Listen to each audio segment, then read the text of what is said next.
அஸ்ஸலாமு அலைக்கும் வரஹ்மத்துல்லாஹி வபரகாத்துஹு. இறப்பு வரும் வரை இறைவனை பிரார்த்தித்துக் கொண்டே இருப்போம். அல்லாஹ் சுப்ஹானஹு வ தஆலா இந்த பிரார்த்தனையை அடிமைகளுக்கும் அவனுக்குமான தொடர்பாக வைத்திருக்கின்றான். பிரார்த்திக்க பிரார்த்திக்க நமக்கு வேண்டியவைகளை அவன் வழங்குவான். அவனை அன்றி அவன் அல்லாதவைகளிடம் நாம் பிரார்த்தித்து விடக்கூடாது.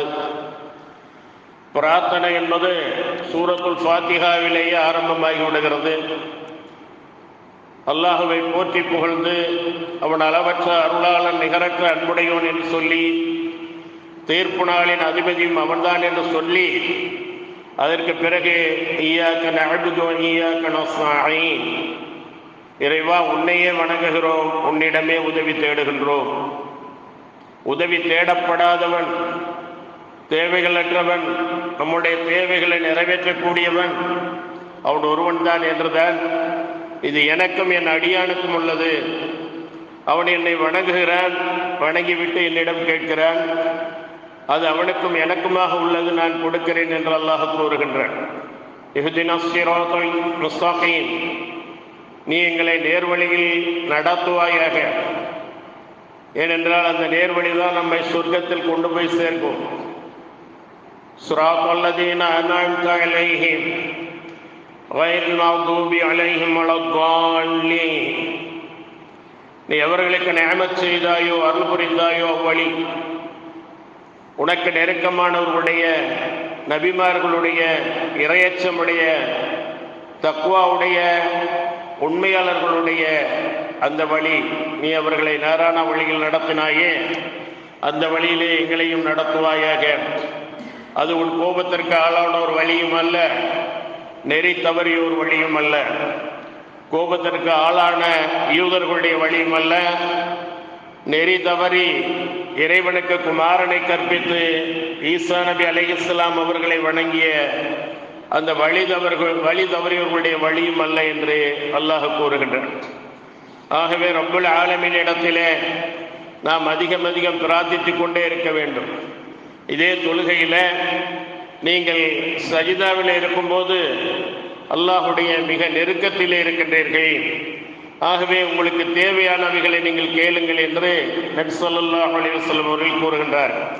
சுப்ஹான ரப்பியல் அலா என்று அல்லாஹ்வை பெருமைப்படுத்தி உயர்வுபடுத்தி நீ மிக்க மேலானவன், தூய்மையானவன் என்று சொல்லிவிட்டு அடிமைத்தனத்தை வெளிப்படுத்தி அந்த எஜமானிடம் கேட்க சொல்லி நபி ஸல்லல்லாஹு அலைஹி வஸல்லம் அவர்கள் கூறுகின்றார்கள்.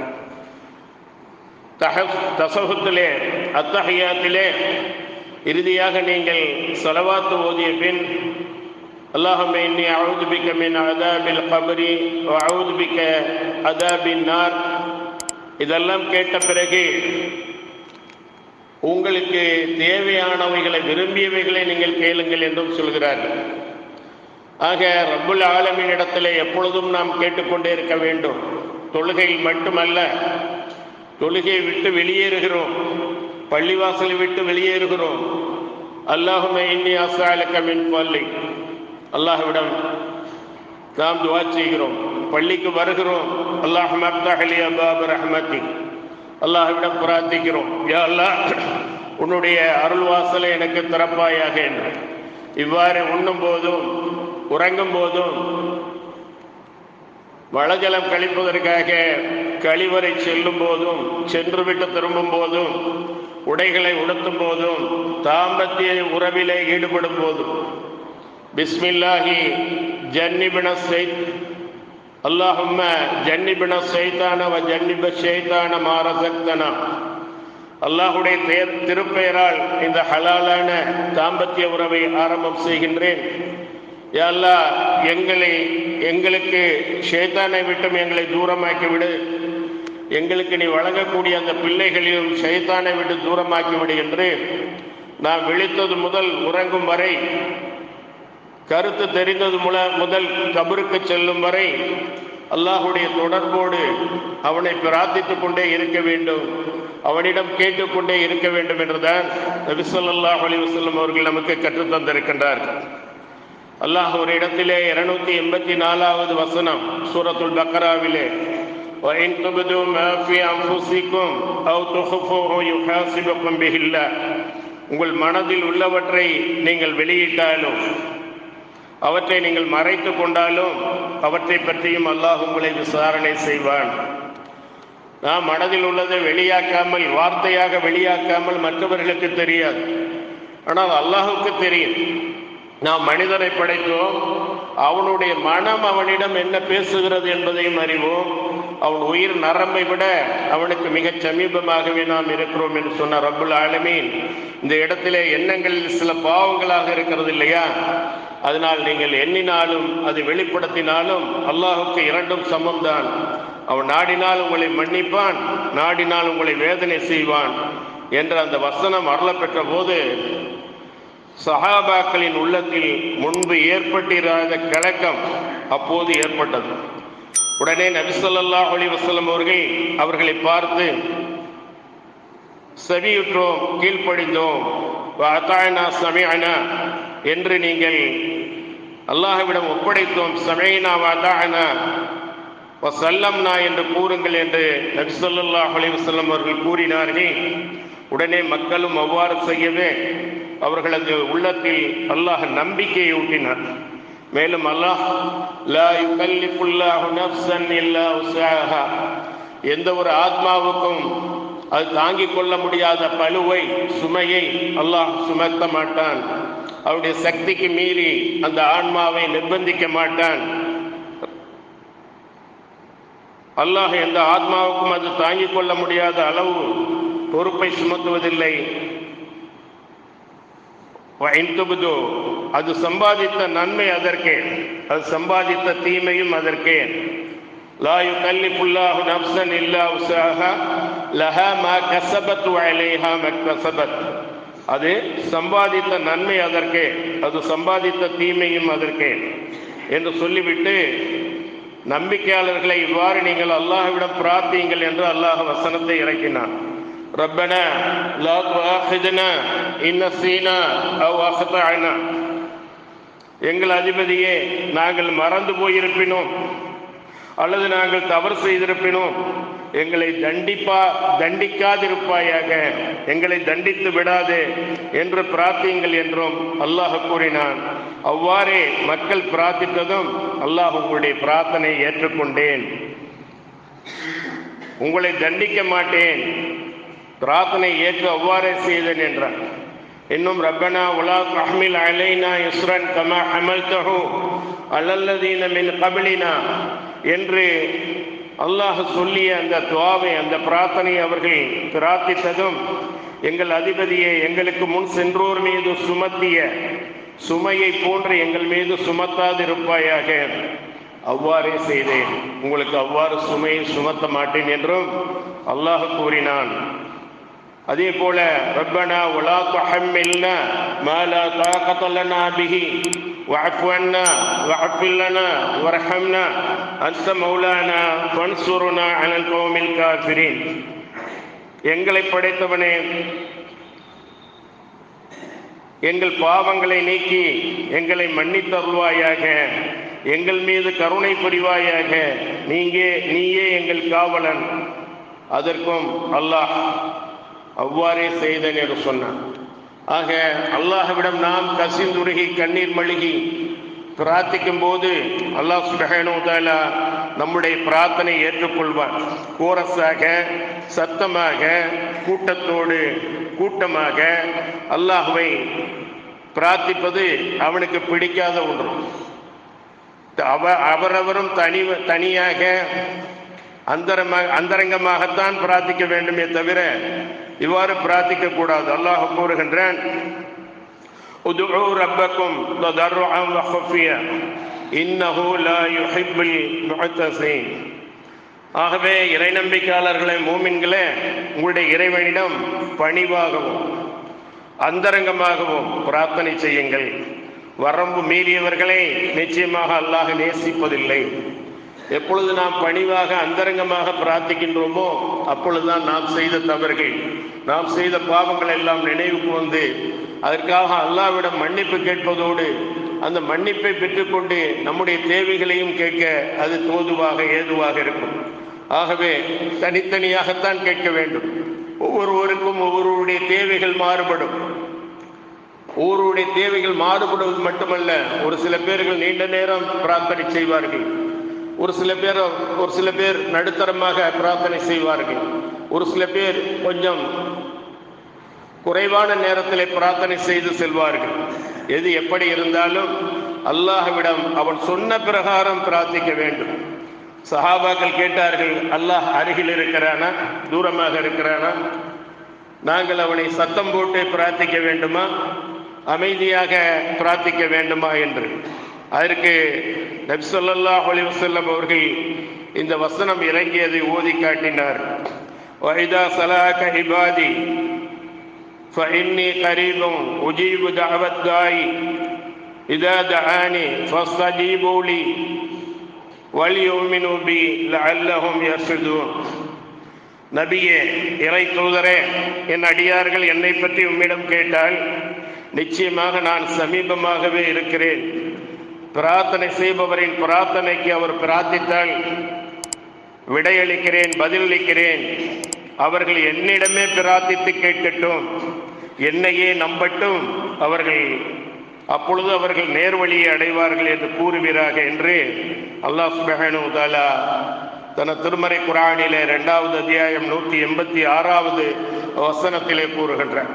எல்லா இறை தூதர்களும் இக்கட்டான நேரங்களிலே, சோதனையான நேரங்களிலே, அதல்லாமல் அல்லாஹ்விடத்தில் எப்போதும் உதவி தேடக்கூடியவர்களாக, அல்லாஹ்வை பிரார்த்திக்கக்கூடியவர்களாக இருந்தார். மூசா நபி அலைஹிஸ்ஸலாம் அவர்களும் ஹாரூன் நபி அலைஹிஸ்ஸலாம் அவர்களும், அல்லாஹ் ஃபிரௌனுக்கு நீ வாரி வழங்கியிருக்கிறாய், ஆட்சி அதிகாரங்களை கொடுத்திருக்கிறாய், சத்தியத்தை ஏற்பவர்களை அவன் அடக்கி ஒடுக்கி கொண்டிருக்கின்றான், அவனுடைய இந்த ஆட்சியும் அதிகாரமும் இஸ்லாத்தை தழுவுவதை தடுக்கக்கூடியதாக இருக்கிறது, அவனுக்கு ஒரு முடிவு கட்டி என்று அவர்கள் பிரார்த்தித்தவுடன் உங்கள் இருவருடைய பிரார்த்தனையும் ஏற்கப்பட்டது என்று அல்லாஹ் சொல்கிறார். அதே போல நூஹ் நபி அலைஹிஸ்ஸலாம் அவர்கள் பிரார்த்தித்தார்கள். அப்படியா, அவர்களை நாம் ஜலப்பிரளயத்தில் மூழ்கடிப்போம், உங்களுடைய பிரார்த்தனை ஏற்கப்பட்டது, கப்பலை கட்டுங்கள் என்று அல்லாஹுடைய கண்காணிப்பிலேயே அவர்கள் கப்பலை கட்டி காப்பாற்றப்பட்டார்கள். அதே போல யூனுஸ் நபி அலைஹிஸ்ஸலாம் மீனுடைய வயிற்றிலே லா இலாஹ இல்லா அன்த சுப்ஹானக இன்னீ குன்து மினல் ஸாலிமீன் என்று அவர்கள் தொடர்ந்து பிரார்த்தித்ததன் காரணமாக அவர்கள் காப்பாற்றப்பட்டார்கள். இப்படி இறை தூதர்கள் அனைவருமே தங்களுடைய அடிமைத்தனத்தை வெளிப்படுத்தி, அல்லாஹுடைய அடிமை நாம், இறை தூதராக இருந்தாலும், வஹீ நமக்கு வந்தாலும், மக்களுக்கு மத்தியிலே நாம் அதை எடுத்து சொன்னாலும், நாம் அல்லாஹுடைய அடிமை என்று பணிவாக அந்தரங்கமாக அல்லாஹ்விடம் பிரார்த்திக்கக்கூடியவர்களாக இருந்தார்கள். நபி ஸல்லல்லாஹு அலைஹி வஸல்லம் அவர்களும் இந்த சமுதாயத்திற்காக, குறிப்பாக அந்த காலகட்டத்திலே வாழ்ந்தவர்களுக்கெல்லாம் பிரார்த்தித்தார்கள். அப்படி பிரார்த்தித்த பிரார்த்தனையின் காரணமாக பலர் நேர்வழி பெற்றார்கள். இன்று வரையிலும் நபி ஸல்லல்லாஹு அலைஹி வஸல்லம் அவர்கள் இங்கே நாம் வரக்கூடிய, இப்பொழுது நாம் வாழ்ந்து கொண்டிருக்கக்கூடிய நம்மை பற்றியும் அவர்கள் பிரார்த்தனை செய்திருக்கின்றார். ஒரு மையத்தை அடக்கும் போது கபருக்கு சென்று அந்த நேரத்திலே அவர்கள் சொன்னார்கள், நான் என்னுடைய சகோதரர்களை பார்க்க ஆசைப்படுகிறேன். சஹாபாக்கள் கேட்டார்கள், நாங்கள் உங்கள் சகோதரர்கள் இல்லையா? இல்லை, நீங்கள் என்னுடைய தோழர்கள், உங்களுக்கு பின்னால் அவர்கள் வருவார்கள், என்னுடைய சொல் செயல் அங்கீகாரங்களை, அல்லாஹுடைய வேதத்தை நல்ல முறையில் பின்பற்றுவார்கள், அவர்களை நான் பார்க்க இப்பொழுதே ஆசைப்படுகிறேன் என்று. அப்படியானால் அவர்களை நீங்கள் எவ்வாறு அடையாளம் கண்டுகொள்வீர்கள் என்று கேட்டபோது, முழுவதுமாக கருப்பு அல்லது முழுவதுமாக வெள்ளை நிறைந்த நூற்றுக்கணக்கான குதிரைகள் இருக்கிறது. அதிலே ஒரு குதிரை மட்டும் முகமெல்லாம் வெண்மையாக, காலெல்லாம் வெண்மையாக, 4 கால்களும் வெண்மையாக இருக்கிறது, முகம் வெண்மையாக இருக்கிறது, உடல் மட்டும் கருப்பாக இருக்கிறது. அது பஞ்சை கல்யாணி என்று சொல்வார்கள்.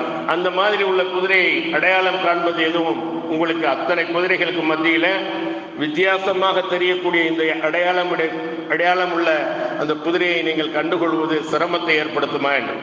இல்லை, அல்லாஹுடைய தூதரே, சிரமம் ஏற்படாதுன்னு சொன்னவுடன் ஒளி செய்ததன் காரணமாக அவர்களுடைய முகமும் இரு கைகளும் கால்களும் பிரகாசமாக ஒளிவால் இறங்கக்கூடியதாக இருக்கும். அதை வைத்து நான் என்னுடைய உம்மத்துக்களை கண்டுகொள்வேன் என்று பின்னால் வரக்கூடிய உம்மத்துக்களுக்காக அவர்கள் பிரார்த்தனை செய்தார்கள். அது மட்டுமல்ல, நமக்கு நாளை மஹ்ஷர் மைதானத்திலே கடுமையான தாகத்திலே இருக்கும்போது அல்லாஹுடைய தூதருடைய அந்த வாழ்க்கை நடைமுறையை பின்பற்றிய நமக்கு அவர்கள் கௌசர் தடாகத்திலிருந்து நீர் போற்றுவார்கள் என்பதெல்லாம் சொல்லப்பட்டிருக்கிறது. ஆக நபி ஸல்லல்லாஹு அலைஹி வஸல்லம் அவர்கள் நமக்காகவும் எப்பொழுதோ வரக்கூடிய நமக்காகவும் ஆட்டை குர்பானி கொடுக்கிறார்கள். ஒன்றை முஹம்மதுடைய குடும்பத்தாரிடமிருந்து ஏற்றுக்கொள் என்றும், இன்னொரு ஆட்டை குர்பானி கொடுக்கிறார்கள் முஹம்மதிடமிருந்தும் முஹம்மதுடைய உம்மத்தார்களிலிருந்தும் இதை ஏற்றுக்கொள் என்று. ஆக உம்மத்துக்கள் பேரிலே கவலை கொண்டவர்களாக, உம்மத்துக்களுக்காக பிரார்த்திக்கக்கூடியவர்களாக அவர்கள் இருந்தார்கள். அதே நேரத்தில் அங்கே உள்ள நபர்களுக்கும் அவர்களுக்கு ஹிதாயத்து கிடைக்க வேண்டும் என்பதற்காக, அவர்கள் நேர்வழியிலே நடக்க வேண்டும் என்பதற்காக அவர்கள் பிரார்த்தித்திருக்கின்றார்கள். ஒரு இளைஞர் வந்தார். சஹாபாக்கள் எல்லாம், நபி தோழர்கள் எல்லாம் அதிகமாக இருக்கின்றார்கள். அஸ்ஸலாமு அலைக்கும் யா ரசூலல்லாஹ் இஅதல்லி ஸினா என்று அவர் சொன்னார். அல்லாஹ்வுடைய தூதரே, உங்களுக்கு சாந்தி உண்டாகட்டும், எனக்கு விபச்சாரம் புரிய அனுமதி தாருங்கள் என்றார். உடனே நபி தோழர்கள் எல்லாம் அவரை அடிக்க பாய்ந்தார்கள். அவரை ஒன்றும் செய்யாதீர்கள், அவரை என்னளவிலே நெருக்கி வையுங்கள், என்னிடத்திலே கொண்டு வாருங்கள் என்று சொல்லி அவர் அருகே, நபி ஸல்லல்லாஹு அலைஹி வஸல்லம் அவர்கள் அருகே அவர் கொண்டு வரப்பட்டதும், நீங்கள் அனுமதி கேட்டீர்களே, இந்த அனுமதியை நான் தருவதற்கட்டும், உங்கள் தாயுடன் இந்த வேலையை இன்னொருவர் செய்ய நீங்கள் அனுமதிப்பீர்களா என்று கேட்டார்கள். என் தாயும் தந்தையும் தங்களுக்கு அர்ப்பணமாகட்டும், நிச்சயமாக நான் அனுமதிக்க மாட்டேன் அல்லாஹ்வுடைய தூதரே. சரி, உங்களுடைய மனைவி வேறொருவருடன் இந்த காரியத்தை செய்ய அனுமதிப்பீர்களா? நிச்சயமாக அனுமதிக்க மாட்டேன். உங்களுடைய சகோதரி அனுமதிப்பீர்களா? அனுமதிக்க மாட்டேன். அப்பொழுது அவருடைய நெஞ்சிலே கை வைத்து நபி ஸல்லல்லாஹு அலைஹி வஸல்லம் அவர்கள் அவருக்காக பிரார்த்தித்தார்கள். அல்லாஹ் இவருக்கு நல்லொழுக்க வாழ்க்கையை கொடு, இவருக்கு உன்னுடைய அச்சப்பாட்டை கொடு, இவரை சிறந்த மூமினாக ஆக்கு என்று சொன்ன பிறகு அந்த இளைஞர் கூறுகிறார், எப்பொழுது என்னுடைய நெஞ்சிலே கையை வைத்து நபி ஸல்லல்லாஹு அலைஹி வஸல்லம் அவர்கள் எனக்காக பிரார்த்தித்தார்களோ, அதற்கு பிறகு எதை நான் அதிகம் விரும்பினேனோ, அதை அதற்காக அனுமதி கேட்டேனோ, அந்த விபச்சாரத்தை அதிகம் வெறுக்கக்கூடியவனாக நான் ஆகிவிட்டேன் என்று சொல்லுகிறார்கள். ஆக இவ்வாறு பல விதத்திலும் நபி ஸல்லல்லாஹு அலைஹி வஸல்லம் அவர்கள் தனிப்பட்ட முறையிலும் அப்பொழுது அந்த காலகட்டத்திலே வாழ்ந்தவர்களுக்காக பொதுவாகவும் பிரார்த்தனை செய்திருக்கின்றார்கள். மொத்தத்தில் நாம் பிரார்த்தனை செய்து கொண்டே இருக்க வேண்டும். நமக்கு இறப்பு வரும் வரை அல்லாஹ்விடத்திலே தொடர்ந்து அவனை முற்றிலும் சார்ந்து அவனிடம் நம்முடைய பொறுப்புகளை ஒப்படைத்து நாம் தொடர்ந்து பிரார்த்தனை செய்து கொண்டே இருக்க வேண்டும். அதிலே ரப்பனா லா துஸிக் குலூபனா பஅத இத் ஹதைதனா வஹப் லனா மின் லதுன்க ரஹ்மா இன்னக அன்தல் வஹ்ஹாப், எங்கள் இறைவனே, நீ எங்களுக்கு நேர்வழி காட்டிய பின் எங்கள் இதயங்களை அதிலிருந்து தடுமாறும்படி செய்து விடாதே, இன்னும் உன் புறத்திலிருந்து எங்களுக்கு ரஹ்மத் என்னும் நல்லருளை அளிப்பாயாக, நிச்சயமாக நீயே பெரும் கொடையாளியாவாய் என்றும் பிரார்த்திப்பார்கள். நபி ஸல்லல்லாஹு அலைஹி வஸல்லம் அவர்களே இந்த பிரார்த்தனையை, இந்த வசனத்தை ஓதுவதோடு அல்லாஹும்ம யா முகல்லிபல் குலூப் சப்பித் கல்பி அலா தீனிக், யா அல்லாஹ், உள்ளங்களை புரட்டுபவனே, என்னுடைய உள்ளத்தை உன்னுடைய தீனிலே நிலைப்படுத்துவாயாக என்று கேட்கக்கூடியவர்களாக இருந்தார்கள். நீங்கள் உலகத் தேவைகளாகட்டும், மண்ணறை விசாலமாகட்டும், மறுமையிலே நரகிலிருந்து காப்பாற்றப்பட்டு சொர்க்கம் செல்வதாகட்டும், நீங்கள் அல்லாஹ்விடத்திலே உங்களுடைய கையை ஏந்தி கேட்க ஆரம்பித்து விட்டால், அந்த கையை கொடையாளனாகி அல்லாஹ், நாணமுள்ள வெட்கமுள்ள அல்லாஹ் அந்த கையை வெறுமனே திருப்பி அனுப்புவதற்கு வெட்கப்படுகிறான் என்று நபி ஸல்லல்லாஹு அலைஹி வஸல்லம் அவர்கள் சொன்னார். ஆகையினால் எப்படியும் உங்களுக்கு கிடைக்கும், நீங்கள் கேட்டதே கிடைக்கும், அதை விட அதிகமாக கிடைக்கும், கேட்டவுடன் கிடைக்கும், தாமதமாக கிடைக்கும், அல்லது உங்களுக்கு ஏற்படும் ஆபத்துக்கள் நீக்கப்படும். மறுமையிலே உங்களுடைய பாவங்கள் மன்னிக்கப்பட்டு நீங்கள் கேட்ட இந்த பிரார்த்தனையின் காரணமாக நீங்கள் சொர்க்கம் செல்லக்கூடிய நிலை ஏற்படும். பொறுமை வேண்டும். பொறுமை இல்லாமல் நான் கேட்டேன் கிடைக்கவில்லை, கேட்காதவர்களுக்கெல்லாம் கொடுக்கப்படுகிறது கிடைக்கப்படுகிறது என்று நாம் விரக்தி அடைந்து விடக்கூடாது. தொடர்ந்து அல்லாஹ் இடத்திலே நம்முடைய தேவைகளை கேட்டுக்கொண்டே இருக்க வேண்டும். அவன் நிச்சயமாக நமக்கு தரக்கூடியவனாக இருக்கின்றான். அவன் எப்போது தருவான்? சில சமயங்களில் மனிதன் என்ன செய்யறான்? நன்மைக்காக கேட்பது போல தீமைக்காகவும் சில சமயத்தில் கேட்டுடுறான். மனிதன் அவசரக்காரனாக படைக்கப்பட்டிருக்கிறான் என்றும் அல்லாஹ் சுப்ஹானஹு வ தஆலா சொல்லி காட்டுகிறான். மனிதன் நன்மைக்காக பிரார்த்தனை செய்வது போலவே சில சமயம் தீமைக்காகவும் பிரார்த்திக்கின்றான். ஏனென்றால் மனிதன் அவசரக்காரனாக படைக்கப்பட்டிருக்கிறான் என்று பனி இஸ்ராயில் 17வது அத்தியாயம் 11வது வசனத்திலே அல்லாஹ் கூறுகின்றான். ஆகவே நபி ஸல்லல்லாஹு அலைஹி வஸல்லம் அவர்களை பார்த்தும் கல்வி ஞானத்தை அதிகப்படுத்துமாறு அல்லாஹ் கேட்க சொல்கிறான். ஆகவே உண்மை அரசனாகிய அல்லாஹ்வே மிக உயர்ந்தவன். இன்னும் நபியே, இறை தூதரே, உமக்கு குர்ஆனின் வஹி அறிவிக்கப்பட்டு அது முடிவதற்கு முன்னதாகவே குர்ஆனை ஓத நாவுகளை அசைத்து உதடுகளை அசைத்து அவசரப்படாதீர். மேலும் குர் ரப்பி ஜித்னி இல்மா, இறைவா என் கல்வி ஞானத்தை எனக்கு அதிகப்படுத்துவாயாக என்று பிரார்த்தனை செய்வீராக.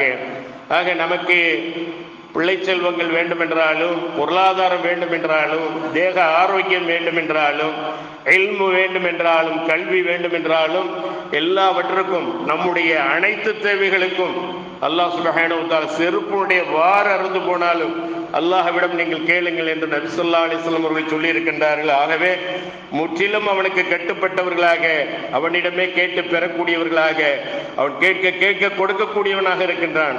நாம் அவசரப்படாமல் தொடர்ந்து அவனிடம் கேட்கக்கூடியவர்களாக, அல்லாஹ்வை முற்றிலும் சார்ந்து வாழக்கூடியவர்களாக, அல்லாஹ்விடமே பொறுப்பு சாட்டி வாழக்கூடியவர்களாக, அவன் தரக்கூடிய இம்மை மறுமை வெற்றிகளை அடையக்கூடிய நன்மக்களாக அல்லாஹ் உங்களையும் என்னை மாய்க்கொள்ள வேண்டும் என்று